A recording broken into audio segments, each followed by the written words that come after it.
For over 5 decades, California has been at the forefront of the clean air movement in the United States.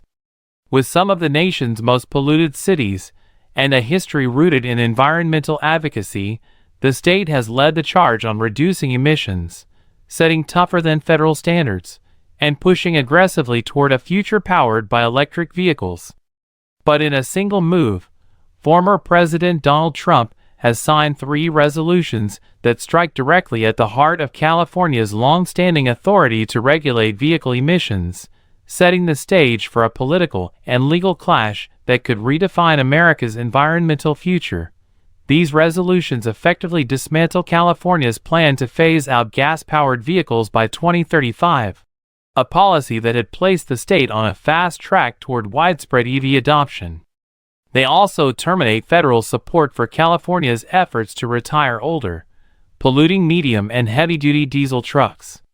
Most significantly, they revoke the state's power to enforce its own stricter limits on tailpipe emissions and nitrogen oxide pollution, rights California has held since the early 1970s.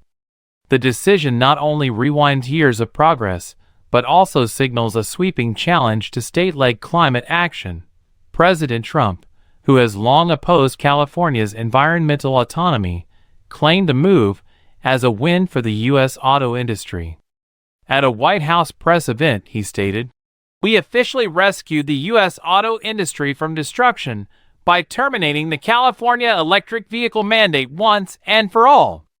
Supporters of the move, including the Alliance for Automotive Innovation, argue that California's mandates were unrealistic. The group's president and CEO said the state's EV goals were unachievable and overly aggressive, placing unnecessary burdens on automakers and consumers alike. But for many in California and beyond, the response was swift and angry. Governor Gavin Newsom immediately called the resolutions illegal and vowed to fight them in court. He emphasized that California's clean air efforts have saved lives, reduced hospital visits, and led to over $250 billion in health-related cost savings. Speaking with clear frustration, Newsom said, "Trump's all-out assault on California continues, and this time he's destroying our clean air and America's global competitiveness in the process."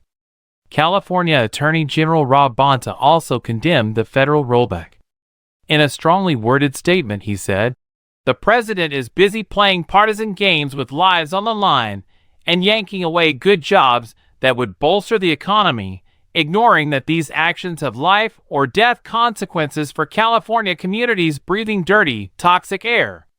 Bonta made it clear that California isn't stepping down. The lawsuit filed against the federal government is part of a larger strategy to protect the state's environmental authority and continue pushing toward a cleaner, greener future. The roots of California's authority date back to the Nixon era, when it was recognized that the state had uniquely severe pollution challenges. Its ability to create and enforce stricter environmental laws has since become a national model, with more than a dozen other states choosing to follow California's lead rather than federal standards. Removing that authority doesn't just impact California, it disrupts a large segment of the country's clean air progress.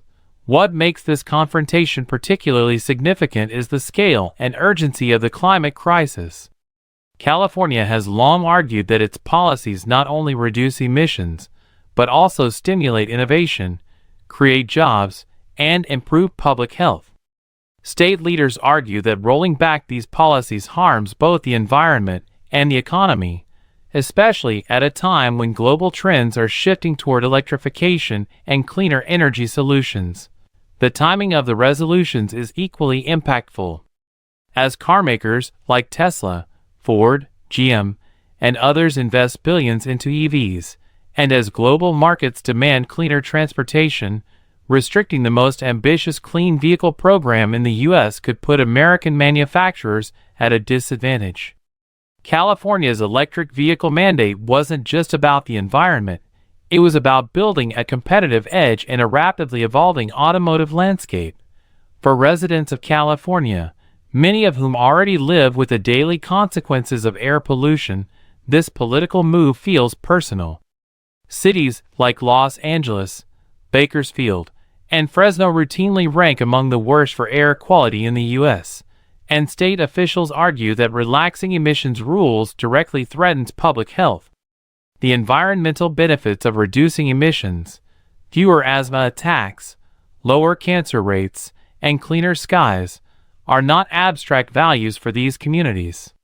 They are measurable outcomes that have taken decades to achieve. This isn't the first time California has fought with Washington over emissions. The same battle played out during Trump's first term, when the administration tried to revoke California's authority under the Clean Air Act. At the time, the courts ruled in California's favor. Now, the legal path is again open, and the outcome will likely have national implications for how far individual states can go in tackling climate change and pollution independently of federal leadership. Ultimately, what's at stake isn't just California's right to lead on climate. It's about whether any state can act boldly in the face of global challenges when federal leadership chooses a different path. For Americans who care about clean air, sustainable industry, and the right of states to innovate, this fight is about more than just policy. It's about the future direction of the country.